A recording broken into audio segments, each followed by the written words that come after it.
Hey everyone, welcome back to the Young Adult Podcast here for Harbor Point Church. We are here for episode 4, and I have the privilege to be here today with Jeff Bachman and Shara Bachman. Jeff Bachman is our student ministry pastor at Harbor Point Church, and we have the awesome opportunity to talk about relationships today. So, we are going to get into that today. It is also their 19th anniversary today, which is super cool that we even get to have the chance to speak with them today about relationships on that day. So congratulations to you guys. We weren't going to talk on any other day other than we only speak on relationships on our anniversary. Exactly. So this is a very serious day. It was a very awesome opportunity that we even got to do this today. So it's like a lunar eclipse. So drink it up, everybody. It's perfect. So thank you guys again for even being here today on this very special day for you guys. Yes. It is awesome that we get to do this. Also beforehand, if you guys are noticing that we are now on Zoom recording this, beforehand, the 3 prior episodes, if you guys are watching on YouTube or on our church website, you guys might notice that we aren't recording together. Due to the whole quarantine thing happening, we were able to record those 3 prior episodes beforehand. So now we sadly have to move over to Zoom, but that doesn't mean that we have to stop recording these podcasts today. So we're going to continue doing it this way until we can start meeting back up together. So why don't we get right into it, talking about relationships. First off, why don't we talk about how you guys even met? I'd love to hear you guys' story about that. Well, and I'm going to, before we even say anything, obviously, as we quarantine, we are also, homeschooling. True. Or aren't we supposed to call it like distance learning? Distance learning. Well, all I know is we're going to school in their home, so it's homeschooling. But we're not the only ones in this house right now. So you're probably going to get plenty of interruptions. We're also in the room where there is a leopard gecko and a TV and a dog. So I promise nothing right now. It's exciting. And you got that tall chair. I feel, is this what it feels like all the time? Yeah. All right. Okay. Jeff's the short one. It's fine. Yep. So my name is Jeff Bachman. I'm Shara Bachman. And we've been married for 19 years. We were figuring out that we've known each other for, was it 24? It'll be 25 this October. 25 in October. Yeah. Wow. I know. Awesome. Like probably older than you, which is terrifying. that is older than me. Yeah. I'm turning 23 this year. So. To one of our people on staff, I said, we were married for 19 years. And they said, I haven't been alive that long. I said, then you're my child. Wow. Yeah, that was a weird moment. Yep. You're like, awesome. Oh, okay. I still think, and we've talked about this often, I still feel young and like newly married. Mm-hmm. Like, and I know that nobody else probably looks at, like, I just know that there are those people that I've always looked to in my life as going like, man, they're so old. They're so like far along in their marriage or all those things. And I'm not sure if we're that far along in our marriage, but we're not those, like, other people look at us in that same way of going like, oh, they've been doing this for a long time. I still feel like a young parent, and I still feel new and trying to figure out marriage and thinking that like next year I'm going to have it more figured out. But then it also feels like we've been together forever, because we have. Basically we have. Right. I mean, longer than I have been even alive, so that's pretty weird. It's a while. Just a little reminder for you. Okay, so let's see. I'll start out and interrupt because I'll just keep talking. But I know. We met in October. We met October 12th or 13th, 12th, 1995. We met at a church car wash where we were doing a fundraiser, and as we met, she thought I was a dork because I was the band geek, and I thought that she was a stuck-up snob because she was the cheerleader, and I think we were both right. Nice. Right.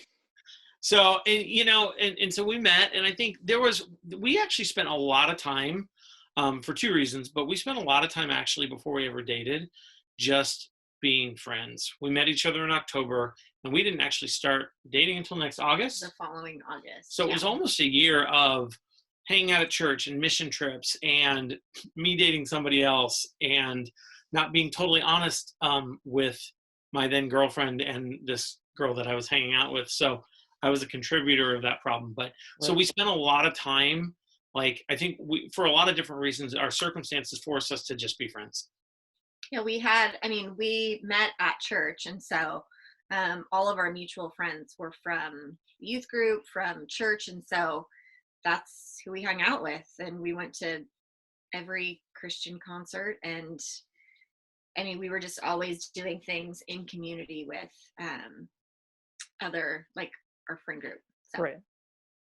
Well, that's awesome. I mean, it sounds like, of course, there's some trials in between that, and it wasn't perfect starting off, but, ended up turning into something, really awesome and really amazing. I think, again, I think that there was a season there where I was kind of ignoring, like I knew that there was something there, but I think that I just enjoyed the relationship, and I didn't feel ready to jump into another relationship. And so we hung out, like we tell stories about how we went on a mission trip to San Francisco and she got put in the car with me. So literally she and I drove around San Francisco delivering food to like homeless people for 3 days. And then afterwards it's like, no, we're still friends. And so like I told her at one point, I'm like, we're not getting together. And she's like, okay, sure. Okay. That's hilarious. Look what ended up happening. Send help. No. And so with that, I think we were also really young. We were really young. And we're so young. So we started dating, and then I left for college, like so smart, like a week later. Yeah. And then dated for a year, and then she came to that same college. So we were in the Central Valley. I went to Fresno State, and then the second year she came to Fresno State. And so we had a good 2-year run once we started dating, where like we were starting college and we were just babies, Right. And again, that's like, how about that? We have matured a lot since then. I think that we were full-fledged adults at the time, but there was just a lot that we still had to figure out. Right. I think I was really immature, if I'm going to be honest. I think I was pretty immature in how I handled relationships and just dating in general. And so it was one of those where we literally kind of grew up together from like coming out of high school into college. And so we dated for about 2 years. And then we broke up for a year. And during that, it was a lot of those things that kind of came to a head in those 2 years that we were dating. The first time it was, we just, our eyes and our focus were really on each other. If she didn't go to church, I didn't go to church. Her friends were my friends were her friends. And so we'd kind of built this life where we were kind of playing house. And so we really had kind of pushed every other part of what needed to be in a relationship. And I think that she and I were strong and that we were friends and that we were in a great relationship, but all the other influences out of it, we had kind of shoved all of those away. Right. And so after 2 years, I went to go study, I'd say abroad, but I went over to go study in Washington, D.C. for a semester. And that was kind of the catalyst for me to just say, I think we need to break up. And so we broke up for a year. She, she went off and she found a life that I feel like I had kind of almost stunted her from finding. And so she found friends, she made relationships and developed skills and found a church on her own. And so I came back and she was wildly even more attractive. So, and it was, but yeah, we had spent 2 years just taking our eyes off of where God wanted us to go in the relationship and Right. putting all of our focus on each other. And so in that year, I think it was really good for the two of us to refocus what our priorities were, and who we were and what we wanted and what kind of people we wanted to be. And so it definitely changed my perspective and my focus into not allowing my relationship with a boyfriend to be like my definition of who I was and where I was going and what I was doing. Right. So it was really important. Yeah. And that's awesome. I appreciate you guys even just sharing the story. And, and I think that's even a key part of, in a young relationship, we struggle to, even realize that our relationship is not just ourselves, like it's not focused on me. It's not focused on, the other person alone. It takes both of you to like really make that relationship work. And it's even interesting that you guys even brought that up of just that's something you guys struggled with. And we're able to realize, it's not about you guys alone. It's not about yourself. It's about, laying down your own, I guess, life for the other person. There's a phrase that I use whenever I officiate weddings. So Shara could probably say it as well as I could if she's heard them. But, we always talk about how we find somebody else who's going to make us become something, that they're going to give us happiness, that they're going to give us fulfillment, that they're going to do those things. And, and that's like, I'm always careful because I feel like that's a super, not arrogant, but it's so convenient for me to say on this side of it, to where it's like, you need to be okay being single. And you're like, that's big talk for a guy who's had a wife for 19 years and gets to come home to their best friend. So like, I also remember what it was like. And probably those first 2 years, as you're even talking about with the people that you're spending time with, like those first 2 years, we began our focus and our attention on each other, I think, because we didn't want to be alone. But again, it's if you aren't good enough for yourself, and if you don't allow God to shape and refine you, then you're not going to be any good for anybody else anyways. And that was kind of, even though I was the one who made the decision, I think for both of us, we'd come to a place of going, we were no good for each other, or we were no good for ourselves. So we were for sure not going to be good for each other. Right. Yeah. And that's something I've even personally dealt with, in my past relationships, is trying to figure out that, again, it's not about you, like when you're in a relationship, you try to make it, you want to make it about the other person, but you even get to this point where it's just like, I still have my own needs, and of course that's something you do need to focus on with each other. But at the same time, I even get to this point where it's like, I get too invested in my own life and think that everything just becomes about me, and that's just something you just have to cut down, right off the bat, because that's just it's a very hard balance for sure. Yeah. And especially coming from a point where it's like, if you've been single for a long period of time, you only know. Sorry, Jeff. Turn that off. If you've been single, you keep saying good things, I'll tell people to stop calling me. Did you just turn the volume off on the computer? Oh, I did. Oh, yeah. There you go. You may get interrupted with calls because I don't know how to keep the volume on, but when it rings, so you say. But what I was going back to, even to the point where you've been single for so long, you only know how to live your life alone, and of course you have those points where you focus on a relationship with God, and those are things that you need to really focus on. But then you also need to realize that once you get into a relationship, it is no longer just about you. It is no longer just about you and your own needs. You have a full other person that you need to focus on and care for, and realize that that person needs to be a priority in your life too. Not to the point where you guys were, even making it too much of a focus at some points too. But what were you gonna say?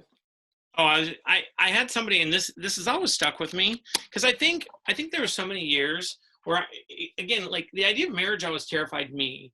I knew that I wanted to be married, but the idea of marriage scared me. So but I knew that I wanted to be in a relationship, and I had a pastor once say, like, hey, by a show of hands, who of you wants to be married at some point? And of course, everyone raises their hand, or most people do. They go, if you want to be married, you will be at some point. And so, like, I think that we spend so much time, especially from like 18 to 25, like going, like, who's that person? Who is the person that I'm going to be with, and how am I going to be with them? And I better not mess this up. And like that, there's so much that we just start getting focused on that then becomes the end goal. That no matter whether you are single or dating or engaged or married, the goal is always that, where you go, if you want to be married, you're more than likely going to be married. So it's not a question of if you're going to be married. It's more, it's a, who are you going to be married to, and who are you going to be when you are married? Right. And then that then realigns everything of what you're doing between that age of 18 to 25, because it's not about finding the right person. It's about finding the right type of person and becoming the type of person that should be somebody to spend time with somebody else. Right. Yeah, for sure. And that's awesome. I appreciate you sharing that.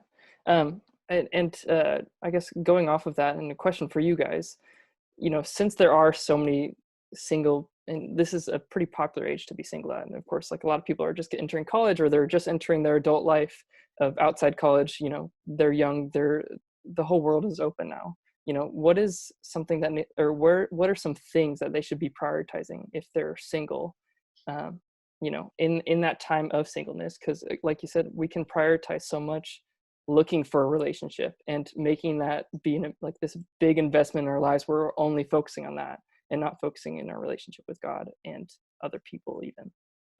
What are some things?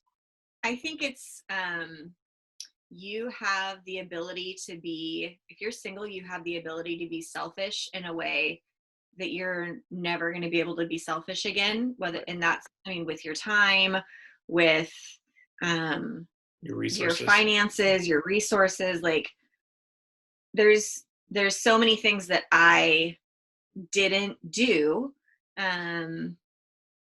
that like looking back, I'm like, oh, I wish I could have taken more opportunities to like travel or explore things. But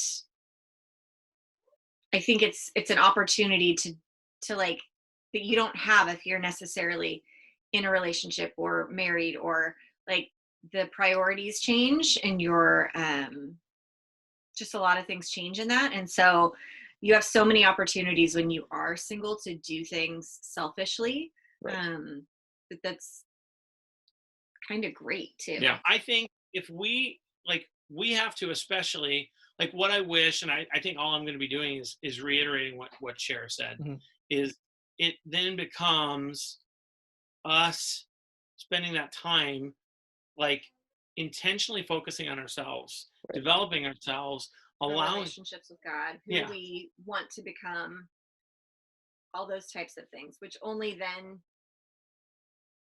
a benefit when you eventually are in a relationship with someone. Right.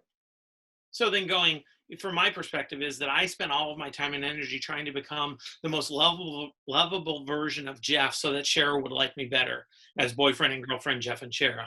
So I would do things for that instead of going, I'm going to become the best version of who God has made me to be, which is going to send me on mission trips. It's going to ask me to be generous with my funds. It's going to ask me to live with these people. That's going to ask me to take these type of classes. Like, I'm going to do those things. And then if Shara doesn't love that person, then that's not the person that she was supposed to be with.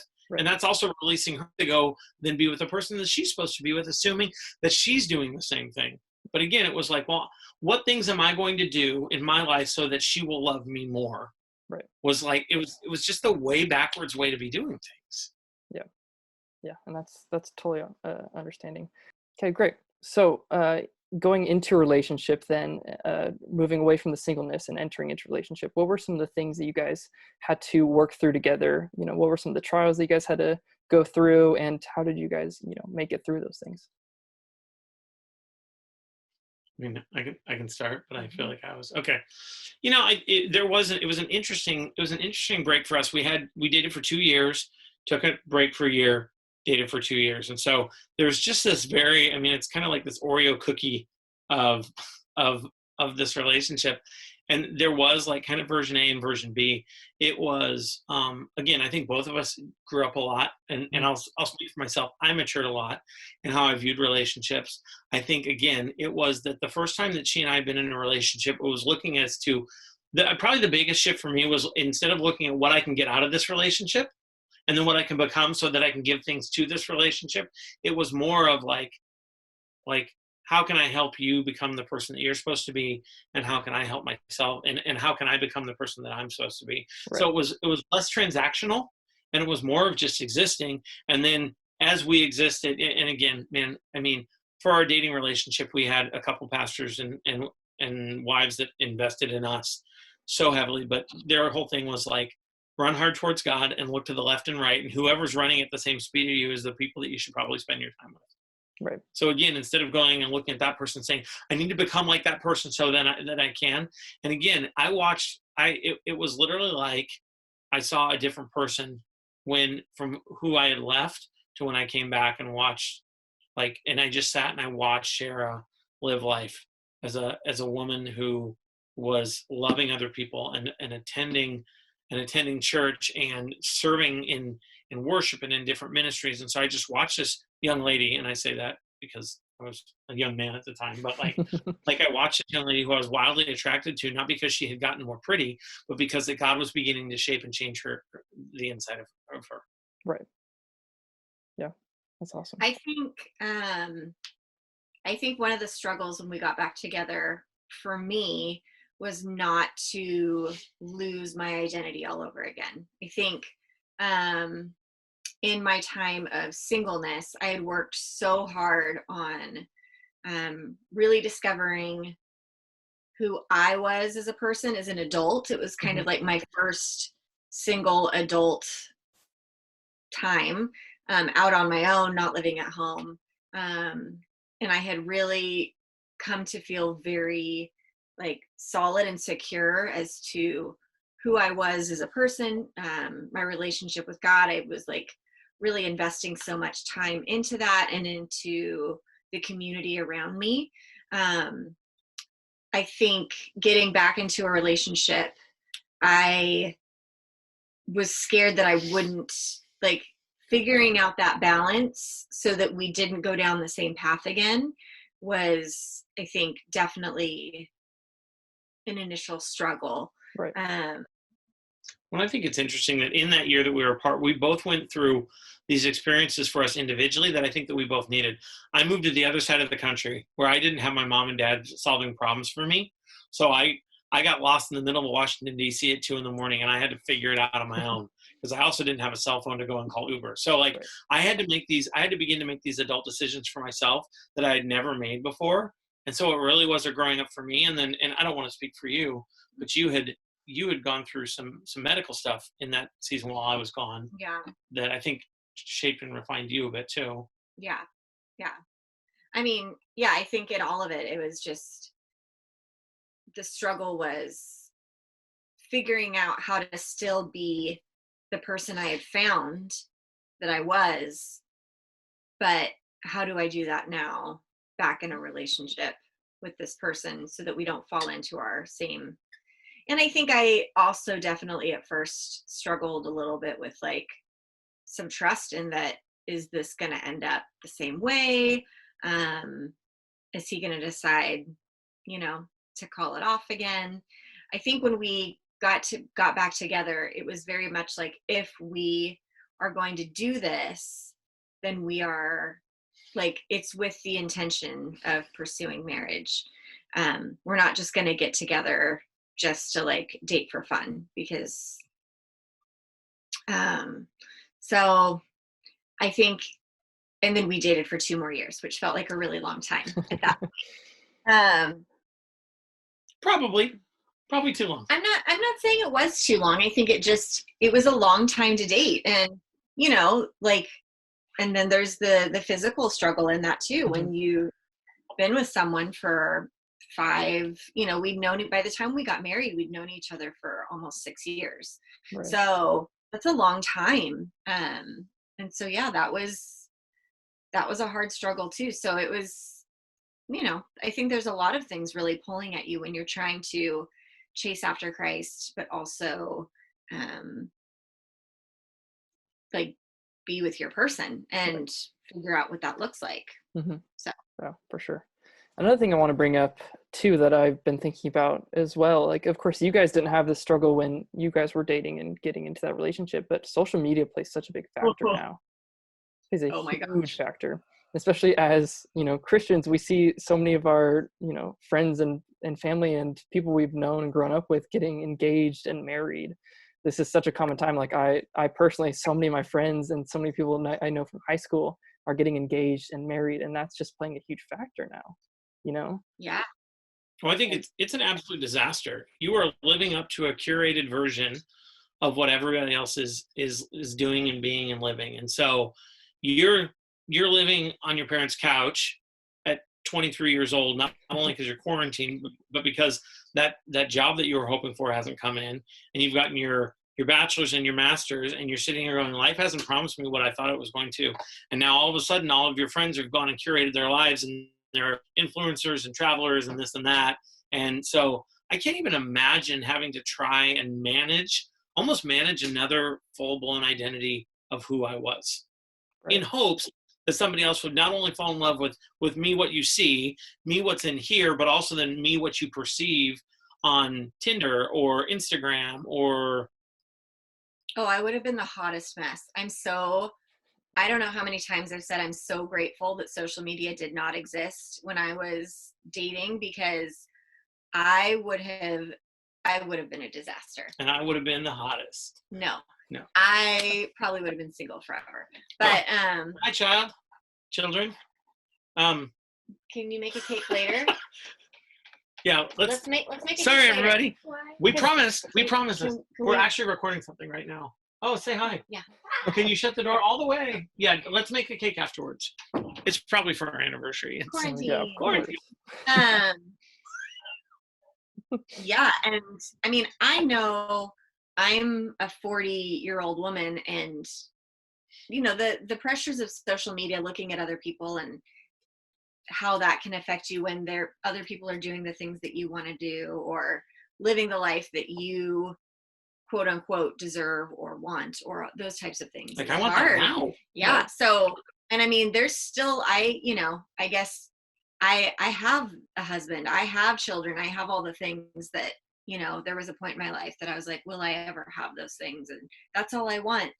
And yet, I can still find myself struggling sometimes, but I can't imagine how hard it would be to be single and watching all the people around you on social media, Right. Quote unquote, live the life that you think you want. And how do you find a way to just truly be not just okay, but like content and happy with the place that you are right now, and not allowing the need to be with someone to be like overtaking in your life. Right. Well, I think it becomes ultimately the search of being satisfied with what you have. And also, and there's always this weird balance that I think that this is a human struggle, not just a 22-year-old struggle. But there's this human struggle between being satisfied with who you are and grateful and I mean, you said the perfect word, content. Being content who you are, and yet also not like settling for that. Like, always striving. Like, there's things that I want to be and become and experience and challenge and stretch myself at, even now, even though that I have a wife and I have 3 kids, 2 of which want to make a cake for us. And like, I don't think it's for us. I don't either. Nope. I'm giving them the benefit of the doubt. So I there is this, it's this like nasty little teeter-totter balance of being content with who you are, and also recognizing God still wants to do something new in you today. Right. And that he wants to push you and help you strive for something more of who you could become. Not because you're less than, but because God is active and alive in every one of us, and he's doing something new. I've seen in Shara, in the last probably 5 to 8 years, her become this whole new version of who she is. And not that who she was bad, but I think that she's finally come to a place of, not finally, that makes it sound awful. She's continuing to more and more be okay with who God's made her to be. And so I've watched her heart break for things that it didn't break for when she was 22 years old. Yeah. And I'm not sure if that's because of, I think that parenting has had something to do with that. I think being married, I think becoming 30 and 35 and 40, I think it's having a husband who got fired from a job. I think it's starting a business. So it's like all these little benchmarks in every one of our lives will begin to shape and identify us as to who we are, if we allow ourselves that those are the, like, those experiences and those things that we're striving for. This is God shaping us. Right. Yeah, that's great. I love that you said that. Do you guys have any last advice that you guys would like to give to both singles currently struggling with just, living this life of loneliness and, wanting something? But then also just the people that are in relationships right now. Of course, this is also a time where people can start to get very serious. Of course, you want to enter into marriage pretty fast, especially as a Christian. That's just the overall arcing theme for most Christians. If they want to get into marriage really fast, So do you guys have any last advice for that? Ooh. I can pause the video too if you guys want to. No, I joke about that we dated for so long, but I'm actually so grateful that we didn't rush. In that, when I walked down that aisle, I knew exactly who he was. And like he said, we've changed a lot in 19 years from the day we got married. But I think the cores of who we are and the way that we connect and the way that we interact, like, I knew at that point who he was and who we were, and that we had a common goal. I don't know. It's good. I don't know. I think the Christian way typically in a relationship is to like rush and get married as soon as you can, mostly because of the physical aspect of things. And I think it's so important that you know who it is that you are marrying. And some of that's just time. It takes time.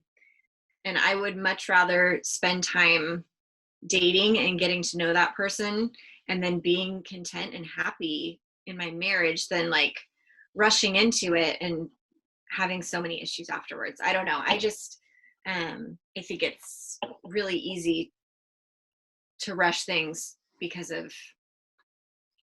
Well, you want to fix that feeling. You're like, I don't like how I feel right now. And as you said, I feel lonely. And so I want to fix that. And this person can help me fix that loneliness. Yeah. And yet that person was never designed to fix that. Like Shara was never designed to make me feel fulfilled and complete. And you can be married or in a relationship and still be very lonely. Yeah.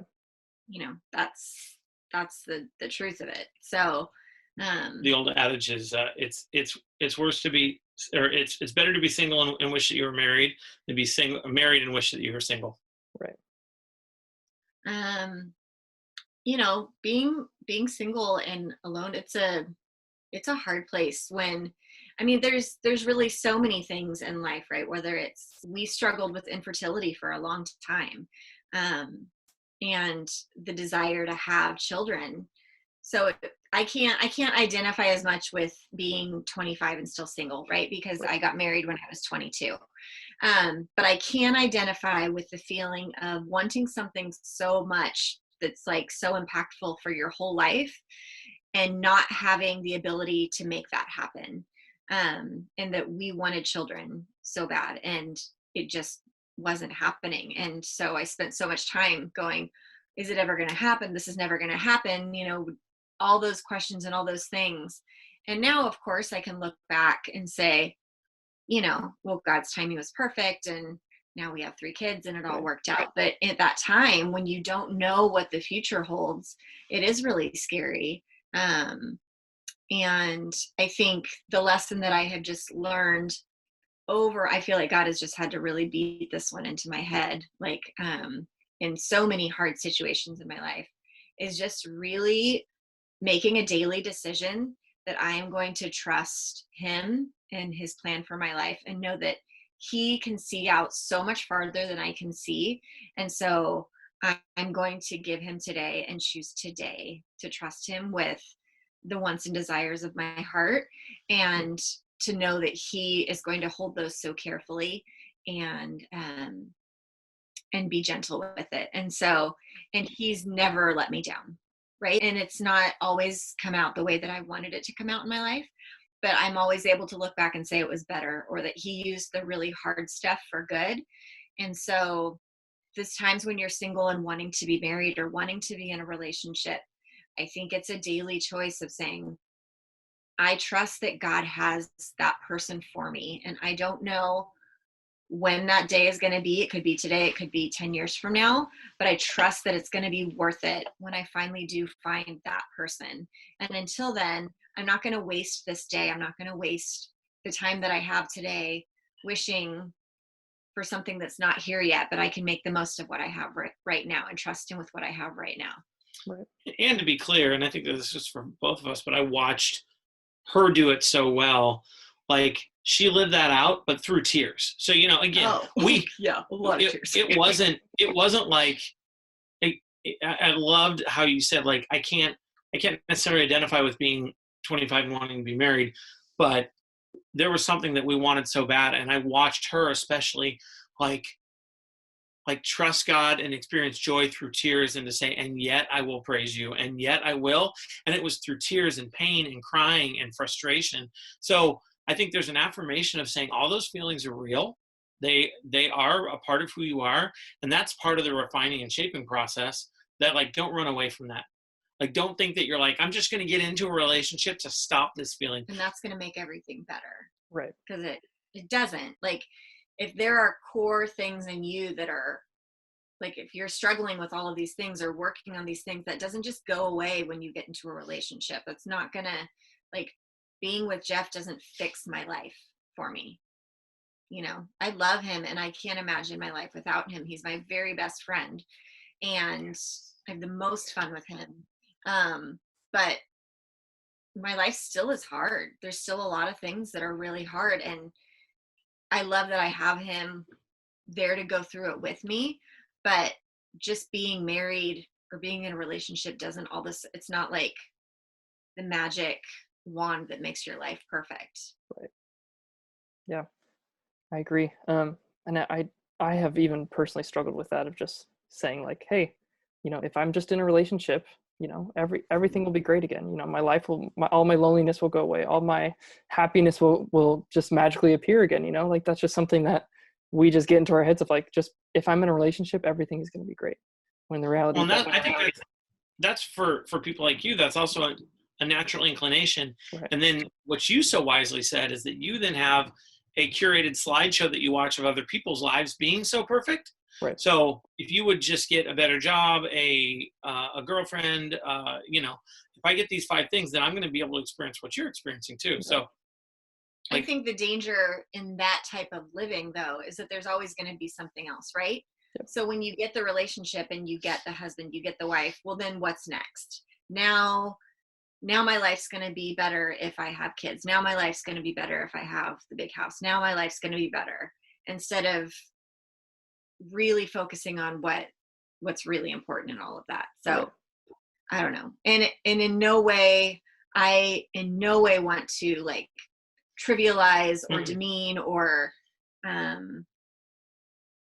just in any way say that it's not hard or not important, or that singleness is not something that is hard, or the desire to be in a relationship is like, oh, it's just a relationship, and when you get in it, like, I'm not in any way trying to, because I know it's hard. All of those things are really hard, but I think it's being able to find the joy in the season that you're in, knowing that there's going to be a next season. Right. Yeah. Well, no, you're right. Like, going back to that thing, that it's like, if you want to be married, you'll be married at some point. But I also know that, what I'm not doing right now? Whatever I want while I'm quarantined. I do. I look at all these people who are like single in quarantine or married with no kids in quarantine, and I'm like, what's it even like? And that's not to dismiss what. Right. I think it's always, we can always look at other people and think, man, if it was just like that, it would be so much easier, when the human struggle is that we're all struggling and hurting, right? Single relationships, like, we're all hurting. And marriage is not that unobtainable white whale that if you could just, Yeah. Mm-hmm. Yeah, for sure. So, I mean, to recap, of course, with so many of us being single right now, this is a perfect opportunity for you guys to focus not only on your relationship with God, but also focus on yourself. Take this time to really figure out who you actually are as your own person, not as somebody else or the identity you're trying to be in somebody else. This is a perfect opportunity for you to focus on your relationship with God, figure out what you want to do in life, figure out where you want to live, all these different things. This is a perfect opportunity for you guys to figure this out.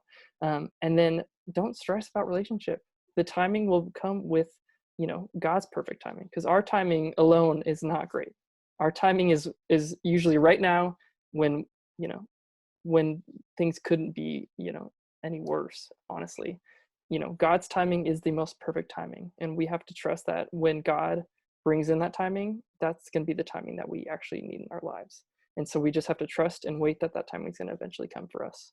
And if you're in a relationship, don't try to rush it. That timing will come as well. You also have to trust that God is going to provide the perfect opportunity for you guys to experience those different things in that relationship, and even eventually get to marriage. So you just have to trust and wait that timing is going to come as well. And also, to go along with that in a relationship, you have to be able to focus on the other person as well. You can't be fully self-centered in that, or else, you guys are really going to struggle, and you guys are not, it's going to be hard to get out of that rut. So you guys really have to be able to, die to yourself and be able to love on the other person well, and focus on them as much as, they really need it during that time. So again, I really appreciate you guys taking some time out of your 19th anniversary to come and spend, loving on young adults right now and talking into their lives in a topic that I feel like is very, very topical all the time for young adults. Well, we're very busy today. So busy. We have so many plans. We had to push back our dinner reservations and for trips. All of it. Right, of course. I bet it's. I would love to just encourage, if you're single, like chase your friends, like chase friendships, because those are the things that are going to stick with you the rest of your life. And you don't know if one day you're going to look at that friend sitting next to you and all of a sudden they're going to look different too. So, you know, it's like, go out with your friends, have fun with your friends. And because ultimately the person you want to spend the rest of your life with is also, you want them to be your best friend. So the best thing you can do is to be spending time with friends and then see if anything pops out of that. Right. Yeah, for sure. Yeah. I'm glad that you said that, because I think that's also something that is just so important that we, you know, tend to push away when we start to go towards a relationship, is we start to push away our friends because there's only one person that we want to focus on, when honestly, like, take this single time to really dive into your friends, because they're also going to love on you really well in this time as well. So I appreciate you saying that. I think we're about out of time here. So if you guys are watching, you know, on our live stream on YouTube, I appreciate you guys doing that. You guys get the full picture of Zoom here, and it's great. But, you know, if you guys are also listening in on Spotify and Apple, what is it? Apple Podcasts? I guess that's what it is. Apple Podcast. You know, all of you guys can. What's that? Leave your 5-star reviews so that we can get the word leave out. your 5-star review. We've been already getting some 5-star reviews from people I've never even, you know, heard from before. So that's great. Was it you? I left you one. Oh, Well, one was me. I appreciate that. But no, it wasn't me. It was other people. No, yeah. The 2 stars aren't from Jeff and my mom or something. Shoot. I was gonna say, who gave you 2 stars? Got it. The 2 5-stars. There you go. Yep. But if you guys are listening in, wherever you guys are coming in from, we have a virtual gathering right after. It's actually going to be on Zoom as well. So if you guys want to be a part of that, go to harborpoint.church and look under the Connect tab for young adults. You guys will have a page pop up that allows you guys to sign up to be part of our virtual gatherings, where we will be discussing this in more detail with each other, and allow you guys to really ask questions and talk about that with us. Too. So I encourage you guys to sign up for that. It's been really awesome to do that the past few weeks. And we'll be back for episode 5 next week with a whole new topic. So we're super excited about that. So again, I appreciate you guys joining us today. That was a super awesome conversation. And again, happy 19th anniversary. Thanks so much. Yeah, of course. We'll see you soon. See you guys soon. Thanks a lot, guys. Bye.